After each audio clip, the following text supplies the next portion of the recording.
बिस्मिल्लाहिर्रहमानिर्रहीम। अभी का व्लॉग शायद पाकिस्तानी तारीख में पहली बार ऐसा हुआ है कि एक जो निजी हाउसिंग सोसाइटी जिसका नाम तमाम मीडिया नहीं लेता था, अब उसका नाम लिया जा रहा है और अभी भी कई बड़े अदारे उसका नाम लेने से कतरा रहे हैं, बात नहीं कर रहे। बड़ी शख्सियत, उनका नाम भी एक प्रॉपर्टी टाइकून का लिया जाता था, नाम नहीं लिया जाता था। अब वो नाम लिया जा रहा है। व्लॉगर को तो आप सुन रहे होंगे, सोशल मीडिया पे तो इस वक्त शोर वगैरह है, लेकिन मेन स्ट्रीम मीडिया फिर चालाकी दिखा रहा है और मलिक रियाज साहब और बहरिया टाउन का नाम खुल के लेने से कतरा रहा है। कुछ वेबसाइट, कुछ चैनल्स ने इसको रिपोर्ट किया है, लेकिन फिर निजी हाउसिंग सोसाइटी के हवाले से सबसे पहले बात करते हैं। मलिक रियाज के खिलाफ शिकंजा जो है वो कस दिया गया है। पहले हम नैब की बात कर लेते हैं। नैब ने जो प्रेस रिलीज जारी की है उसमें खबरदार किया गया है कि बहरिया के जो प्रोजेक्ट्स हैं उसमें इन्वेस्टमेंट ना कीजिए, मनी लॉन्ड्रिंग का पैसा उसमें इन्वॉल्व है। और मलिक रियाज जो है वो कब्जा ग्रुप का, उसको तकरीबन सरगना कहा गया है। उन्होंने निजी अराजी पर बगैर एनओसी के कब्जा कर रखा है।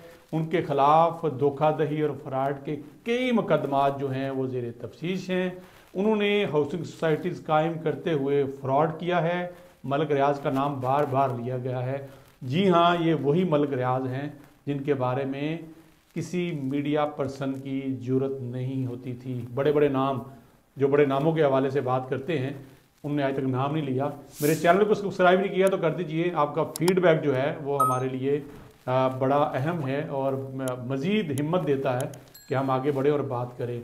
मलिक रियाज इस वक्त सीए के मुकदमे में एक अदालती मफरूर हैं और अदालत और नैब को दोनों को मतलूब है, ये तर्जमान नैब का कहना था।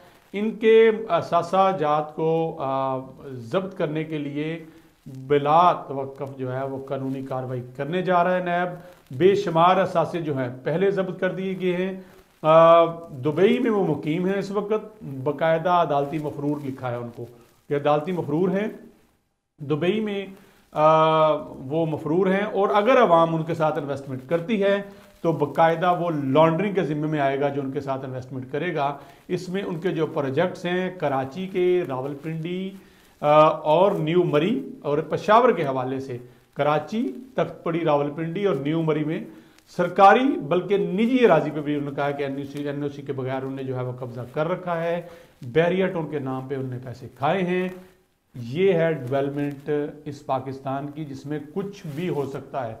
किसी वक्त कल के हीरो आज के ज़ीरो और आज के जो ज़ीरो थे उस वक्त के, आज के वो हीरो बने बढ़ते हैं। लेकिन हमने देखा है पिछली जो 20-22 साल सहाफ़ती ज़िंदगी है या जो हमें शऊर की ज़िंदगी है उसमें बहुत से लोगों को सजाए मौत होते देखा और उसके बाद फिर उनको वज़ीर आज़म बनते हुए भी देखा।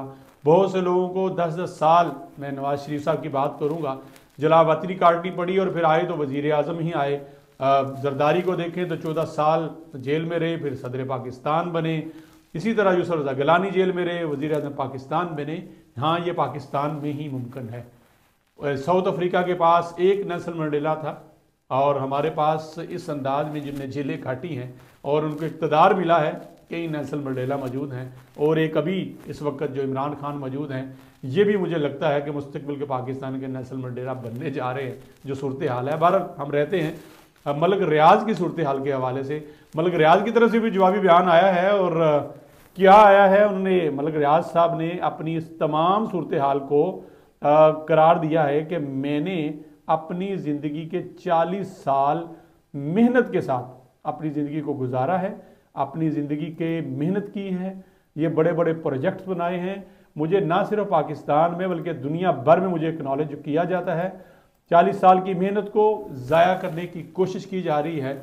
अनगिनत सरकारी रुकावटों के बावजूद, ब्लैकमेलिंग के बावजूद मैंने अपने इरादे जो थे उनको अपने सरखुरू किया है और लोगों को एक अच्छी हाउसिंग सोसाइटी दी। उन्होंने रावलपिंडी बहरिया टाउन के हवाले से बात की। आलमी सतह पर पहली बार हाउसिंग सोसाइटी को उन्होंने, ये मैं उनको ट्वीट पढ़ के आपको बता रहा हूँ, तो फिर उन्होंने कहा कि लोगों की ख्वाहिश थी कि पाकिस्तान के ब्रांड को वर्ल्ड लेवल पे लॉन्च किया जाए, और मैंने बीटी प्रॉपर्टीज के नाम से दुबई में कारोबार शुरू किया और वहां पे लॉन्च करने जा रहे थे। ये नैब की प्रेस रिलीज मुझे ब्लैक मेलिंग करने के लिए है, मुझे इसलिए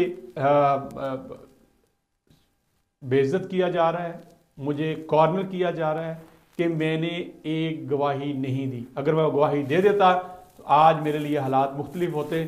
कह रहे हैं मलिक रियाज साहब, अगर मुझे तंग करना बंद ना किया गया तो मैं वो राज खोलूंगा कि जिससे हर तरफ आलूदगी ही आलूदगी होगी। मतलब कुछ और कहना चाहता था लेकिन आलूदगी ही कह लें, क्योंकि मलिक रियाज साहब जो राज अफशा करेंगे यकीनन वो किसी कानून और आइन के दायरे में तो आते नहीं। वो साजिशों के ज़िम्मे में आएंगे। साजिशों में किसने डालना था, किसने निकालना था, कौन सी खुफिया मुलाकातें होती रहीं, कौन इक़्तिदार में आया और कौन बैकडोर चैनल पे खेलता रहा। ये सारी चीज़ें जो मलिक रियाज साहब के साथ मौजूद हैं। क्या नवाज शरीफ, क्या जरदारी, क्या इमरान खान, क्या फजल रहमान, कोई भी सियासतदान, बल्कि मैं समझता हूँ कि रिटायर जो हमारे जर्नल्स हैं, कोई भी शायद ऐसा होगा जो मलिक रियाज के वार से बचा होगा। बल्कि हमारे भाई जो हैं सहाफ़ी भाई, उनकी भी एक लंबी सी लिस्ट जो है मलिक रियाज साहब ने कुछ तो शाया कर दी थी तंग आके, कुछ की पास रखी हुई है कि कौन कौन किस किस वक्त नवाजा जाता रहा। और इसमें कोई शक भी नहीं कि मीडिया हाउसेस मलिक रियाज सोसाइटी बहरिया टाउन के जो इश्तिहारात की मदद में और इश्तिहारात के अलावा भी एक बहुत बड़ी गेम का हिस्सा है। अब पाकिस्तानी अवाम के लिए आज की ये जो प्रेस रिलीज़ थी और उसके बाद मलिक रियाज साहब का जो जवाब है, उसमें अब आप देखें कि आपको आपकी आंखें खुलनी चाहिए कि आपके साथ हो क्या रहा है, आपके साथ खेला कैसे जा रहा है, कैसे कैसे लोग इस मुल्क में मुसल्लत हुए। और मलिक रियाज साहब खुद इकरार करते हैं कि वो कोई हाई एजुकेशन उन्होंने हासिल नहीं की। मेरा शायद ख्याल, अगर मैं गलत नहीं तो मैट्रिक पास हैं, लेकिन उन्होंने अपनी फाइलों को पहिए लगाते रहे। पहिए से मतलब कि सरकारी लोगों को, सरकारी अदारों को रिश्वत देते रहे और बड़ा प्रोजेक्ट जो है वो लॉन्च कर दिया। तो मलिक साहब ये कोई बड़ा कारनामा नहीं है। पाकिस्तान में किसी भी फर्द को अगर किसी अदारों की सपोर्ट मिल जाए, हुकूमती सपोर्ट मिल जाए और खेलने को खुला मैदान मिल जाए जहां अपनी मर्जी के बॉलर हों और मर्जी के फील्डर खड़े हों, तो कोई भी इस मुल्क में मलिक रियाज बन सकता है। और बहुत से लोगों ने बन के दिखाया भी है। जिसका हाथ पड़ा है उसने कम नहीं की। आपका ज़रा ज़्यादा पड़ा और आपके साथ जो मशीर थे, आपके जो चलाने वाले थे, वो ज़रा ज़्यादा तेज़ थे। उन्होंने आपको कह लें ज़मीन से उठा के उस्मान पे बिठाया। और फिर एक वक्त आया कि इस मुल्क की भाग दौड़, इस मुल्क के इख्तियार के हवाले से भी फैसले आप करते रहे। शायद आप नहीं करते रहे, लेकिन दरमियान में फैसिलिटेटर का किरदार आप अदा करते रहे, क्योंकि फैसिलिटेशन आपसे बेहतर तो मलिक साहब कोई भी नहीं कर सकता था। क्योंकि फाइलों को जो बंदा पहिए लगा सकता है, जो इतनी बड़ी सोसाइटी खड़े कर सकता है, उसके बकौल के वो एक अनपढ़ आदमी है, तो वो कुछ भी कर सकता है। फैसिलिटेशन वाला मामला आप करते रहे। अब जब आपकी बारी आ चुकी है, लोगों का अरबों खरबों रुपया आपकी तरफ मौजूद है, कराची बहरिया ले लें, पेशावर बहरिया ले लें, न्यू मरी की तरफ देख लें, तख्तपड़ी में, तो आपकी तरफ लोगों की जो इन्वेस्टमेंट्स हैं अब वो सारी खतरे में आ गई हैं। क्योंकि ये जितनी इन्वेस्टमेंट है इनको मनी लॉन्ड्रिंग के साथ जोड़ा जा रहा है और आपकी सपोर्ट को मनी लॉन्ड्रिंग कहा जा रहा है। आप दुबई में बैठे हैं, आपने इल्ज़ामात लगा दिए हैं और आपके पास क्या है? कब खोलेंगे? जब आपको ज़रूरत पड़ेगी, क्या उस वक्त खोलेंगे? और नैब से भी सवालिया निशान है। आप कह रहे हैं उन पर मुकदमात हैं, तफ्तीश है, बहुत अरसे से चल रही है। जब बहुत अरसे से चल रही थी तो मलिक रियाज साहब जब पाकिस्तान में से, तो उससे पूछगछ क्यों नहीं की गई? कितनी पूछगछ की गई है? कितना उन लोगों को उनको बुला बुला के उनसे इन्वेस्टिगेशन की गई है? अगर आज इमरान खान जेल में है तोशाखाना केस में, 190 मिलियन पाउंड केस में, तो मलिक रियाज क्यों नहीं जेल में? क्यों आपके हाथों से चले गए वो? उनको भी इसी तरह जेल में होना चाहिए था और जवाब देना चाहिए था कि आवाम को नैब के मुताबिक जो लूटा हुआ पैसा है वो किधर है, क्या क्या वो करते रहे और कौन से कौमी राज उनके पास हैं।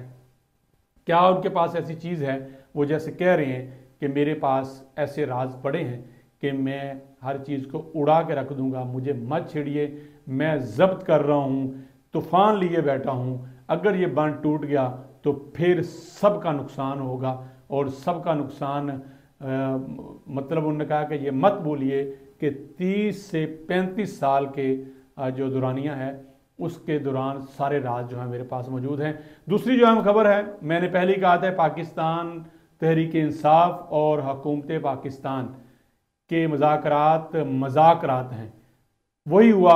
अब चौथे राउंड के लिए पीटीआई ने कहा है कि हम तभी बैठेंगे जब जुडिशल कमीशन का ऐलान होगा, अदरवाइज हम नहीं बैठेंगे। आप समझिए कि ये मुज़ाकरात तकरीबन ख़त्म हो चुके हैं।